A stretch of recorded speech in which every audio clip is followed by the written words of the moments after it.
Good morning, good morning, good morning. The sun is shining, the birds are chirping, and you are breathing.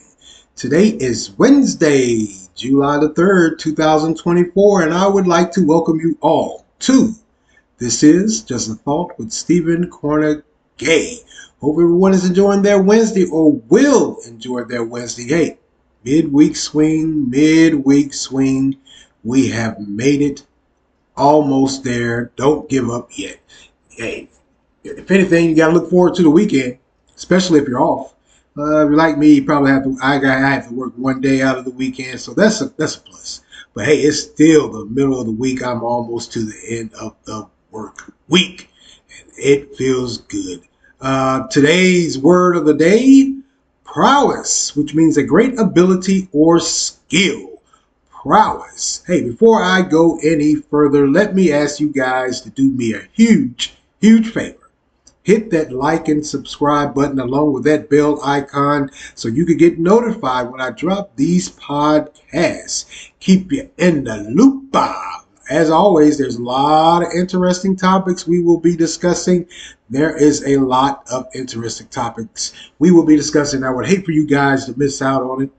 And hey, maybe you could get in that comment section also. Give me some more ideas. Leave a comment. Let me know what you guys think about the topic, especially what I'm going to talk about today. Or maybe you could leave a comment in another podcast I've done. Hey, as I always say, I'm pretty thick-skinned. I won't bite. I mean, I've been insulted by the best of them, and I've had some pretty good debates with the best of them. So, hey, it's no skin off my back. We are all grown. We are all grown. Surely we can have a mature adult conversation and just agree to disagree.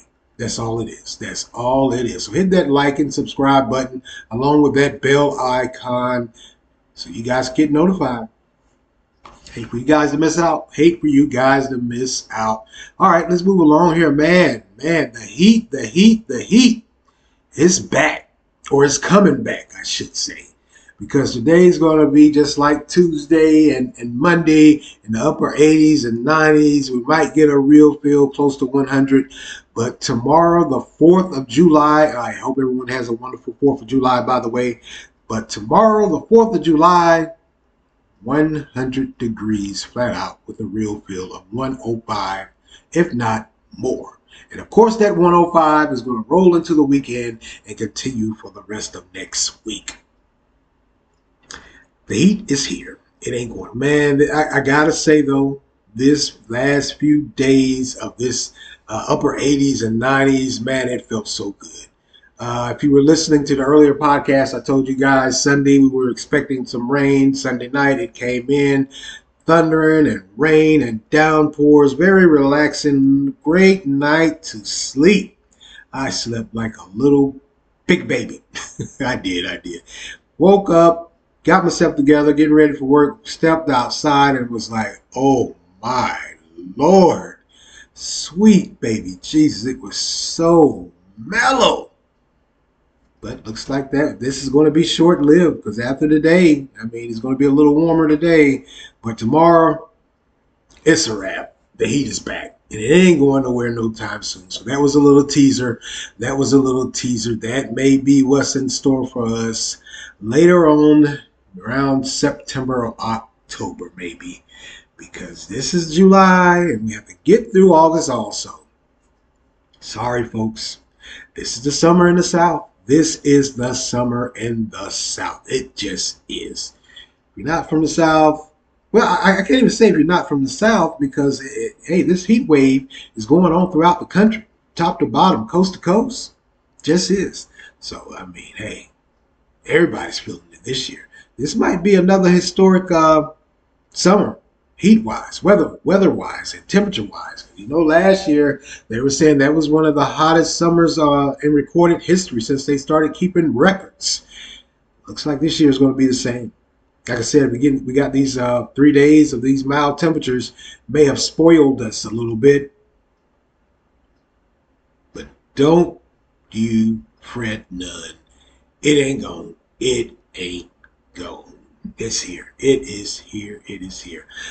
All right, let's move along here. Hey, boy, this NBA offseason, there sure is a lot going on. Not just the draft, with Bronny James joining his dad on the LA Lakers. And man, it looks like the Golden State Warriors, they're going to be missing a key piece next year, this upcoming season. Klay Thompson. And Klay Thompson is headed to the Dallas Mavericks. Dallas Mavericks are trying to put some things back together after that disappointing NBA Finals run. They may have something there because maybe Clay can get back to his old self. Maybe he just wasn't happy in at Golden State. Hey, ever since that incident with him and Draymond, he really hasn't played that well. But yeah, he's headed down there to Dallas. Very interesting chemistry, I gotta say. Got to say. I wonder what Golden State's going to do. Who are they going to get to replace him, or do they have somebody to replace him? Golden State. I know in previous years, you really couldn't tell this year because their record and they weren't winning many games. But their teams usually have some pretty good bench play. So maybe they got somebody they can pull off the bench and roll like that. We'll see. And of course, Paul George has left the LA Clippers, and he's on his way to the Philadelphia 76ers. Boy, the 76ers are just gluttons for punishment, aren't they? Maybe they're trying to get together in the East because every year, man, for the past 3 or 4 years, everyone has been saying, man, this is Philly's year, this is Philly's year, and they do absolutely squat. So maybe with Embiid and company, maybe Paul George is that extra piece that is needed to bring it all together. I'm not too sure. We'll see. Paul George, I mean, he hasn't really played too well. I mean, I gotta admit, I think he quite possibly could end his season being a journeyman or something because he's been on quite a few teams in the NBA over his career. He just has. So we'll see what happens in I'm sorry, in Philly.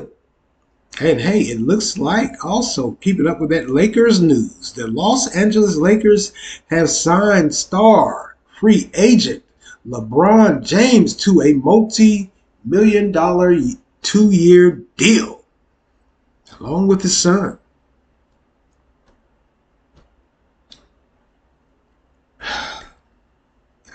I really don't have anything to say about that. I just don't. Um, LA, I mean, hey, I'm not the powers that be in LA. I don't get paid to think and manage a team. So maybe they know what they're doing. Highly unlikely. Highly unlikely. I can't figure out what this is about. I mean, he's a free agent. Somehow, some way, you agree to sign his son. Son comes in. He's getting a nice little, I gather, a nice little check or whatever. Or maybe he's getting the league minimum. I don't know. I seriously doubt it. He comes out, then his son, and then his son comes. LeBron has now been signed to a 2-year, multi-million-dollar deal. They're looking to trade some guys to bring some more talent in there. I guess that's a part of the rebuilding process. Get it, got it, understand it. But all I can say is, as for me as an LA Lakers fan, please don't make my team a circus attraction. Please, please, please, please. Man, don't do that. Don't do that to me. Don't do that to me. Please. Oh, man. All right, let's move on here. Hey, still some rumblings about that after that debate, that circus show last week between President Biden and former President Trump. It appears it has came to the light. No surprise if you really think about it. If you saw that debate, you got to kind of say to yourself, wow, that's really no surprise. It looks like quite a few Democrats behind closed doors are calling for President Biden to step down. They're saying to themselves and amongst each other, he ain't it. Even though there are some stone-faced Democrats that are saying, hey, no matter what, President Biden is fine. We're going to stick with him. We're going to roll with him. He's the one that can defeat President Trump. And you have those behind the scenes, behind the closed doors that are saying, no way, no how, he needs to go. He needs to step aside. And we're going to have, we quite possibly could have Kamala Harris, if he does decide not to run, to be running against Donald Trump. Wow. Like I said, if you saw that debate, and they saw we're running up on a week now, wow. That debate, he did not look like he was on his game. There's even been some little talking and rumblings and ramblings that they're saying that, hey, if he doesn't have any cognitive skills, or you Democrats aren't worried about his ability to run this country or whatever, what have you, have him sit down and do an unscripted interview. That could be very interesting, folks. That could be very interesting. That could quite possibly tell the tale more than that debate did. It just, yeah, I think it just will. I don't think that's going to happen. There's no way in the world they're going to sit him out, get him out there in an unscripted interview. I'm quite sure if in the event that let's just say it does happen, quite sure they're going to have some things where that are going to be off limits that the interviewer can't talk to them about, because there are a few things where I can't really pinpoint or horn in on what things he bumbles and stumbles through, because it seems like it appears it's actual factual. He bumbles and stumbles through any topic that you give him. Once again, if you saw that debate, that's just what he does. He bumbles and stumbles throughout any and every question you give him. It just comes from out of nowhere. He can be fine talking, he's articulate, and then, let's see, where was I? Oh, yeah. Then the mumbling and the rambling starts, and that's that. Then I guess some time will pass, and then he'll pick back up, and he'll start being very articulate in what he's saying for a while, and then he goes off again. He drifts off again. So I really don't think they're going to do that, and that wouldn't be that wouldn't be a good look. That wouldn't be a good thing. I don't think that would help his campaign at all if they were to do that. Have that unscripted televised interview. That's a no. That's a no for me. And also, I gotta say, them replacing him with Kamala Harris at this point in the campaign, what are we, like 8 months or so away from the actual election? I think that's a wee bit too late. But if he's having problems and they can really truthfully admit, this could very well be an odd election cycle to come in. Well, she's the vice president, yes, but to come in like 8 months out and then switch gears and run for president, I don't know. I don't think Democrats are going to do that. Like I said, for me personally, I believe wholeheartedly it's just too late. Yeah, I mean, pray for the best comes to mind. I'm sorry. It does. It just does. Pray for the best. Hey, the good Lord works, folks. He works. He just does. He works. He works in mysterious ways. And he can pull you out of the fire at the last moment. And it might quite possibly be what the Democrats need. I gotta say, it's starting to look like they're going down in that fire. They may need the good Lord to come and pull them out. Yeah, that debate was a circus. Like I told you guys, I didn't get anything out of it. I thought it was a colossal waste of time. It was very entertaining and very amusing, comical even. I mean, I laughed. I got a good chuckle or two or three or four. Pretty much the whole debate. Just did. So it was amusing. I'll give you that. I will give you that. And in a little bit of update, of course. And good news for President Trump. The Supreme Court has ruled that a sitting U.S. president is immune from prosecution as long as they can say prove that he was in the guidelines of handling his presidential power. You can't prosecute him for anything criminal He's the president of the United States, and if he can prove, he can't just say, "Hey, I was using my presidential powers for the better good of the country." He has to prove it, and he can't be prosecuted. So of course, they're saying, "Hey, that push," because the Supreme Court kicked it back down to the state level. So now they're saying there's no way, no how that with the few remaining charges he has, there's no way they can have a trial before the election, because now those prosecutors, those DAs, and those what is it? I think it's like two cases left over. The one down in Georgia for uh, tampering with an election, and then you got the one down in Florida with the classified documents. Those DAs and those prosecutors, they now have to prepare to prove their point that he overreached and he overstepped his presidential powers and should be criminally charged. Hey, it's like I always told you guys, I'm not too sure about the case down in Georgia, because the only thing I heard when we was on the phone with that state attorney's general, well, all I heard was a desperate man pleading or trying to plead his case. Hey, go find me some votes. As far as that intimidation of those election workers and poll workers goes, that was just some fools. You can't say it was President Trump, not unless you can prove that he sent those fools out there to intimidate those poll workers.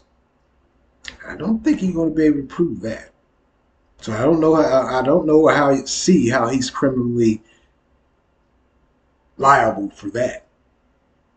The only thing he did was call the state's attorney general and say, "Hey, find me some votes. I need this amount of votes. You need to go find them."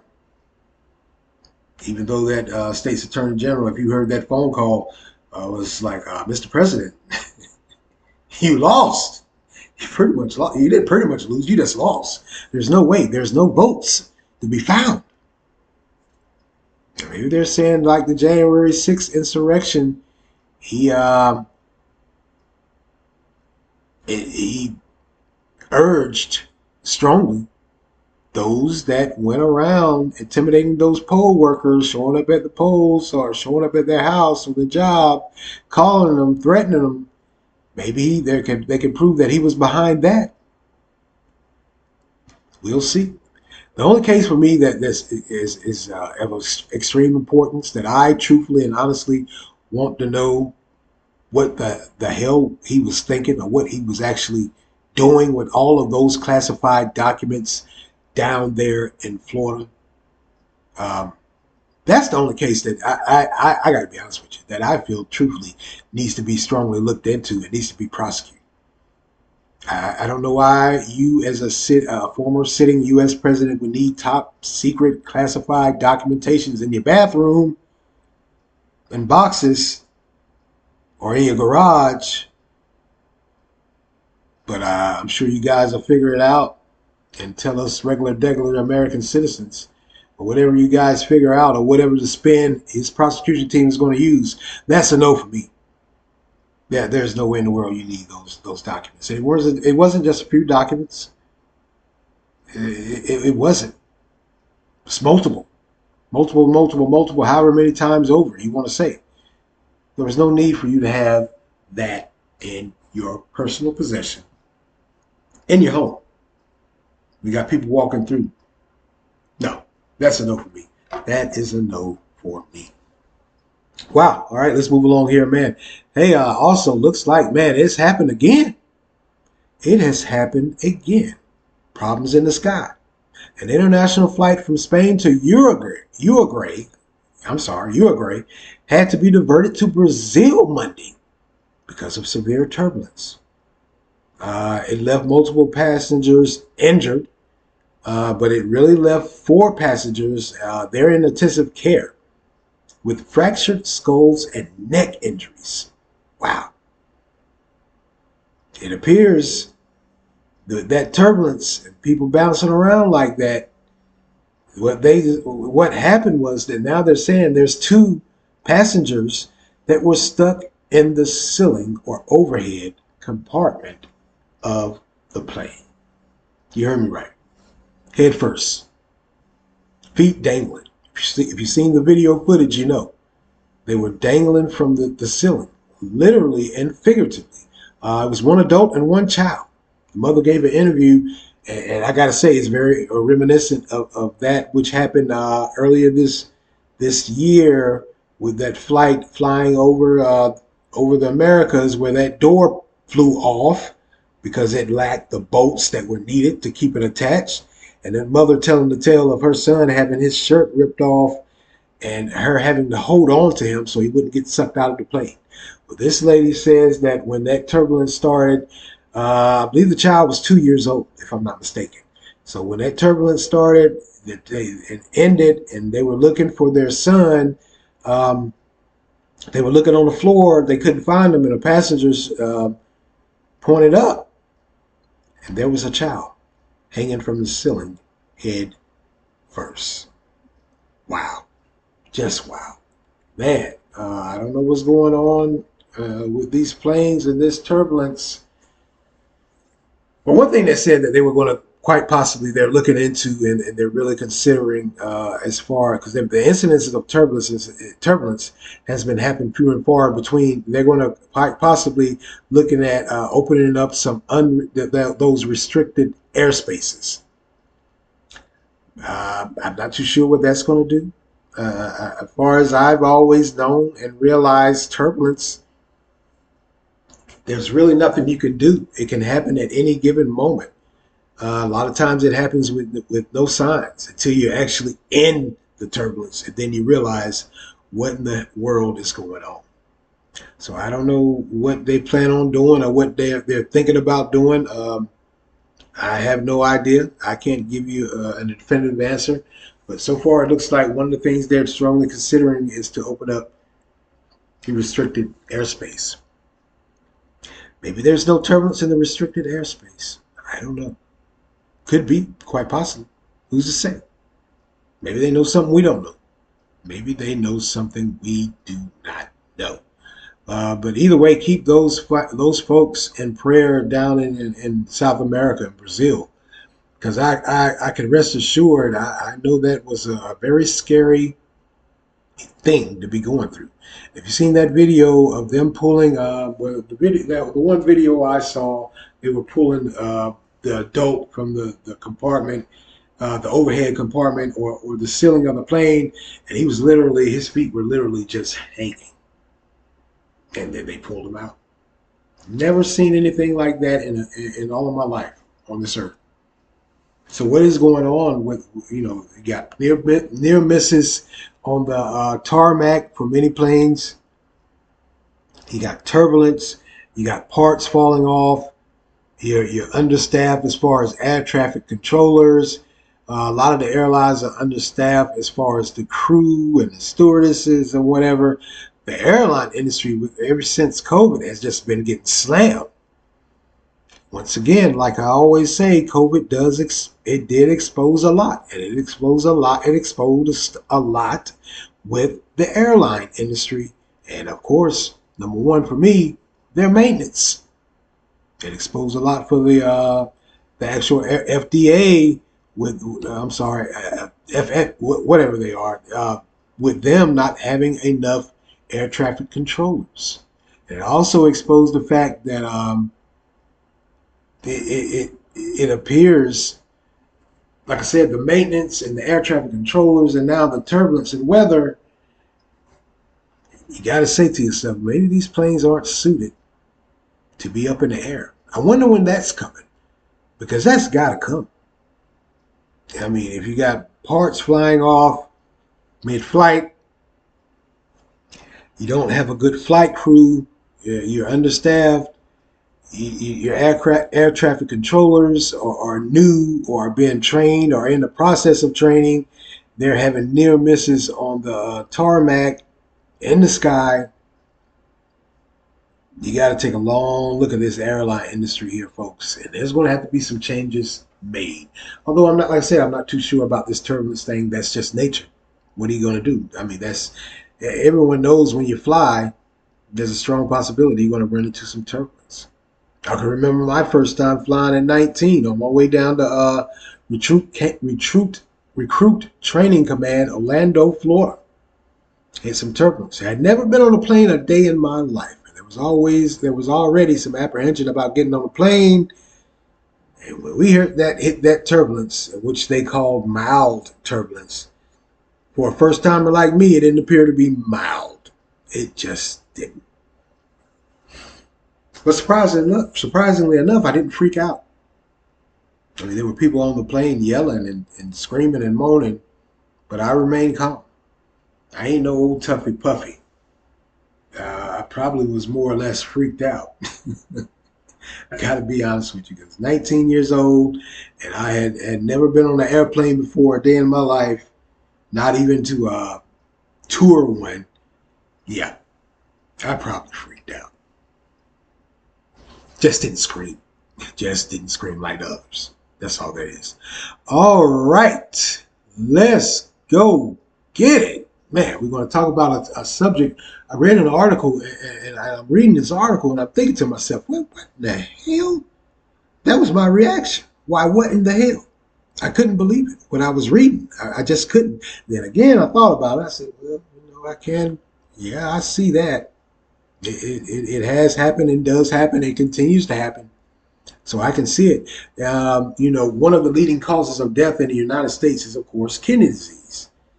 It's extremely severe for Black Americans, who, in comparison to their white fellow citizens, are 3 times more likely to develop kidney failure. Now, Black Americans account for 35% of kidney failure cases, while being only 12% of the U.S. population. Wow. And so we're 3 times more likely to develop kidney failures, even though we're only 12% of the population, but yet we have 35% of the kidney failure cases in this country. Now, there are many causes for kidney failure, but the 2 main ones are, of course, diabetes and high blood pressure, hypertension. That is very prevalent in the Black community. I mean, this we know, right? I mean, I've talked about it on for Men's Health Month. I didn't talk about diabetes this year. That was last year. But I did talk about the high blood pressure numbers and how it relates to African Americans and our eating habits and lifestyle choices. So it looks like we're experiencing some numbers of high numbers of kidney failure also. According to the statistics, they're saying almost 100,000 people in the U.S. are in need of a kidney transplant, with Black Americans are oftentimes in need of that transplant. Wow, that's not too far fetched for me. I don't know about you. You guys, it's just not. But what they're saying is, of course, 100,000 people are in need of kidney transplant, with Blacks, of course, being the most prevalent. But what it says, and this is where it gets a little dicey here, folks. This is where it gets very, very interesting for me. I don't know about you guys, but it gets very, very interesting for me. What it says is, of course, but Black Americans are less likely to receive a new kidney. Why? The reasons may vary again, but what has been brought to the forefront is that Black donors' kidneys are more at chance of being thrown away. You heard me right. There is a higher chance that if the donor is Black, the kidney is going to be thrown out. That's where I said, well, why? What in the hell is that about? What they're saying is it's because of a flawed. What determines or how they figure or their rationale or their statistical data for throwing these kidneys out.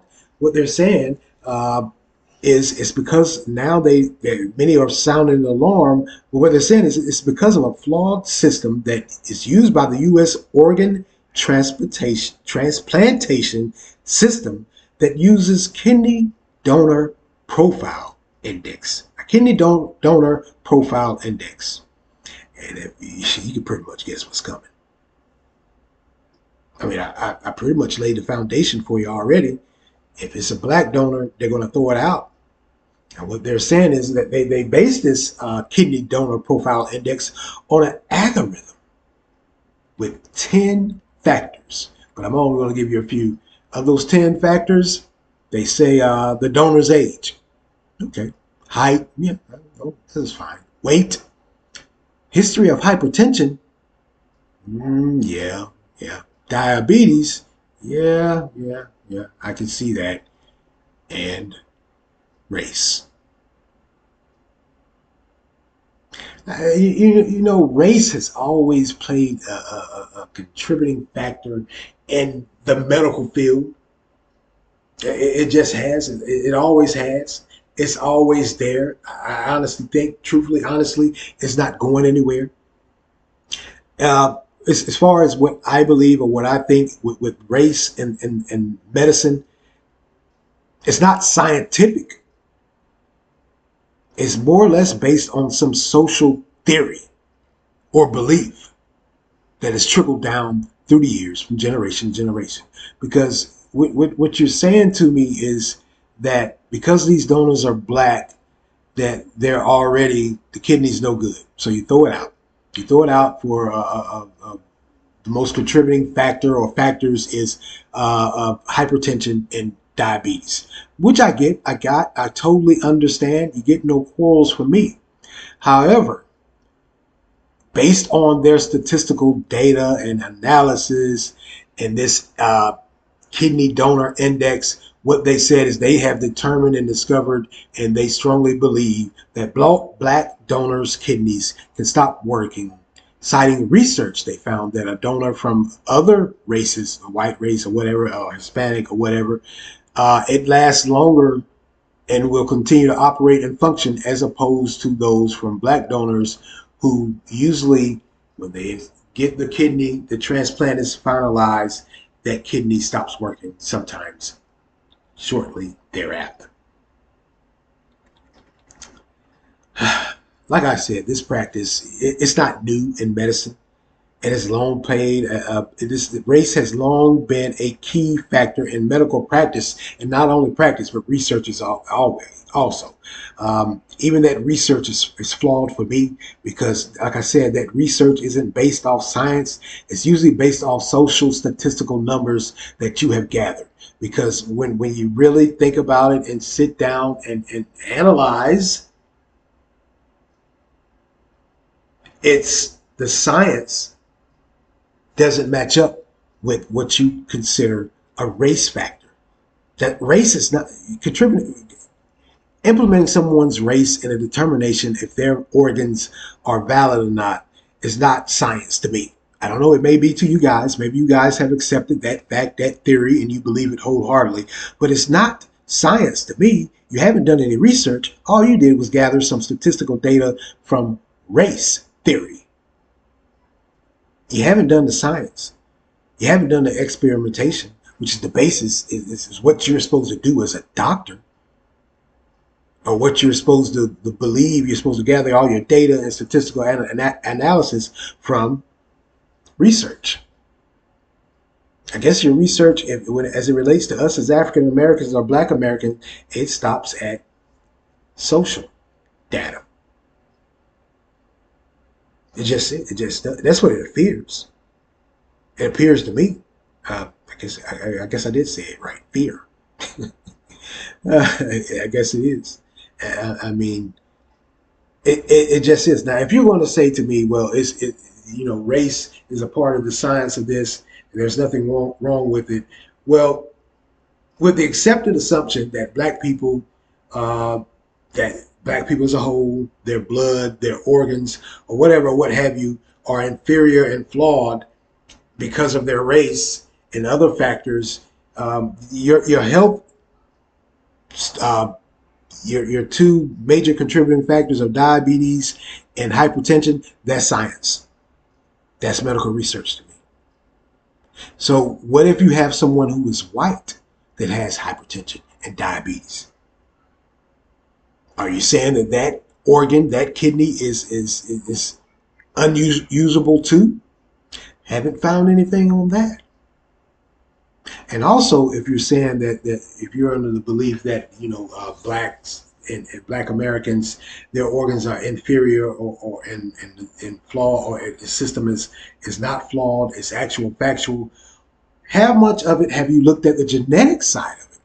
What if there's a genetic flaw, a problem that makes kidneys or donor kidneys a problem? What if it's not?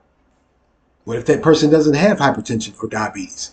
What if it's something genetically that's there? And what if there's something genetically in white donors? What if there's something genetically in Hispanic donors?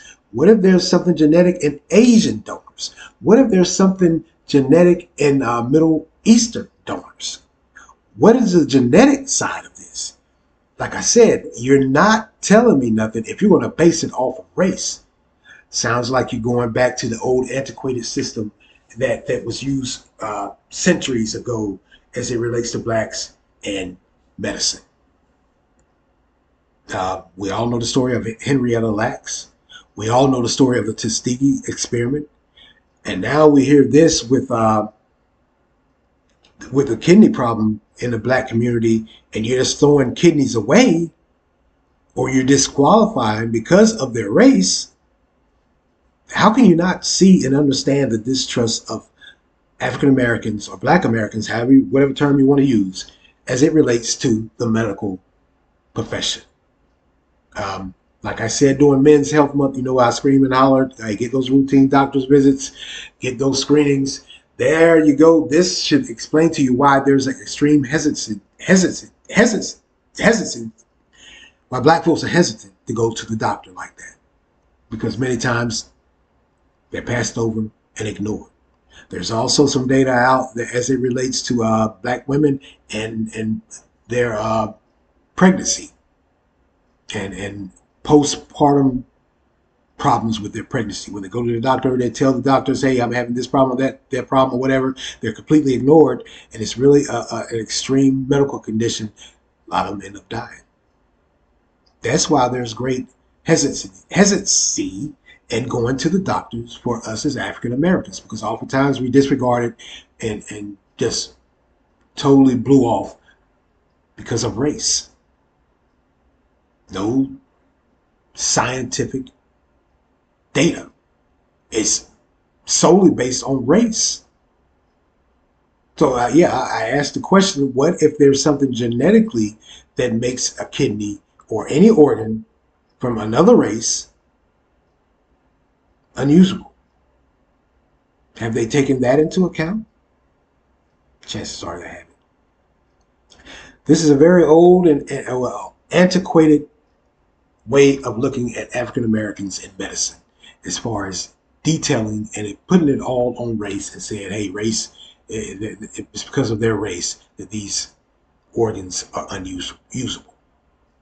So what do you, I would love to know, and perhaps someone could get in that comment section and let me know also, what goes into this index where you're actually, what statistical data are you using? How are you testing these organs? How do you test a kidney? That article really didn't explain that. Maybe there's something in the medical journal. Maybe I should do a little bit more research. But by you telling me that because of the donor's race, and it is the reason why these kidneys are not usable, and you just throw them out, that who knows, that kidney might work, or how long it's going to work. How did y'all determine that because of race, the kidney's unusable? I get, like I said, I get the diabetes and hypertension. I get that, got that. And I get the fact that, if you're a heavy drinker, of course you can't be a kidney donor. But what is the actual process of you determining, outside of that the kidney is either usable or unusable because of race? And do you do any genetic research? As we all know now, there are a lot of ailments over the years we have discovered that are genetic related. Not so much based off race and a lifestyle, because that's what appears to be what they're ultimately saying, based off the lifestyle of black people, the drinking, the smoking, the piss poor eating habits, the lack of exercise, and so that's how they determine the race. That if it's a black donor, then chances are it's no good. Have you guys looked at the genetic side of it? What if that black donor doesn't drink, doesn't smoke, lives a healthy lifestyle, and you just automatically assume that that kidney's no good based off of that, and they have a perfectly good kidney? Or what if you base off of that theory of the lifestyle choices and eating habits and drinking and smoking and lack of exercise and bad eating, that it ain't so much that, but it's genetically that kidney may be unusable because of a genetic disorder. Maybe a genetic disorder in white folks, Hispanic folks, Asian folks. I'm not the one that's bringing up race here. I'm just not. I'm just saying, what if there's a genetic factor that plays into whether these kidneys or other organs are usable and not race? What if there's a science behind it? What if there's some DNA? Ooh, you don't say. That's science. It just is for me. So yeah, get in that comment section and let me know what you guys think about that. What do you think about this U.S. transplantation organization using this index to determine that a kidney is pretty much invalid if it comes from a black donor, just based off of race? No science, just social belief. I don't see any science behind this. I guess the only science I see in this, and I can agree with, is the diabetes and hypertension, high blood pressure. That's it. All the rest of this, no. No, no, no, no, no.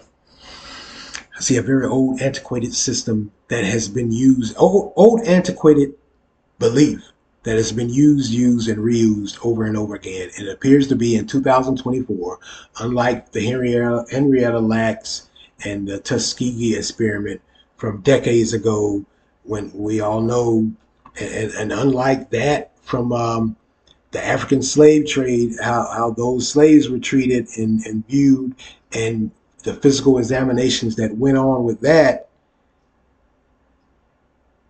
it appears we're still doing it. It appears the medical profession, medical field, despite all its advances and whatever, what have you, is still using that race. Why are we still breaking people up into race? Why are we still using race in our medicine? It shouldn't be a factor. The only thing I can think of is lifestyle and genetics. Is that person a heavy drinker, smoker? White people are heavy drinkers and smokers, aren't we? We do have some. Hispanics, Asian, whatever. Is that person physically active? White people are oftentimes aren't physically active. Asian, Hispanics also. So are you, when you have a patient that is white, Asian, or Hispanic, or Middle Eastern, or whatever, what have you, are you looking at that as far as the donor goes also? According to them, they have statistical data that shows that, hey, when the white counterpart gets a kidney, it lasts. Or for those that African Americans, I guess, that get a white donor's kidney, they last longer. And that's another thing. Are you just giving black kidneys to black black donors' kidneys to black patients? Are you still doing that? That's an old, antiquated racist practice. It's about like the thing black, Charles Drew, the father of modern day medicine, couldn't even get seen in a hospital because they didn't want to mix black blood with the white blood. They didn't have any black blood. They didn't have any black donors. So it's a theory of black blood to black blood and white blood to white blood still going on in medicine. Hmm. Makes you wonder after reading this. It just does. Just does. All right, I'm going to get out of here. I'm going to go and skedaddle. Hey, as always, I want to thank you all for lending me your ears this morning. Continue to like, support, share, offer feedback. Hey, get in that comment section. Let me know what you guys think. With this article about black kidney donors and the recipients. Is it accurate? Maybe I'm wrong. Maybe I'm off. Is it based off of race? Is it based off of statistical data over the years? Maybe I'm wrong. Maybe I got it all wrong. I have been wrong before. So I mean, hey, get in there and let me know. And also, let me know about what you guys think about this airplane turbulence and all this problem. Not just with the turbulence, but with what's going on with the airline industry as a whole.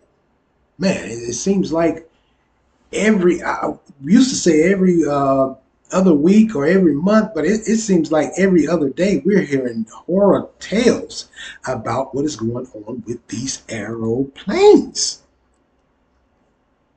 Let me know what you guys think about that. Let me know what you guys think about this LeBron thing in LA and what they're doing. And also what's going on in the NBA offseason. Klay Thompson's going to the Mavericks. George is going to the 76ers. Sure is a lot going on. That's a good thing. That means we're still moving. We are still moving. Hey, and as always, I want to thank you all for lending me your ears. Thank you for listening to This Is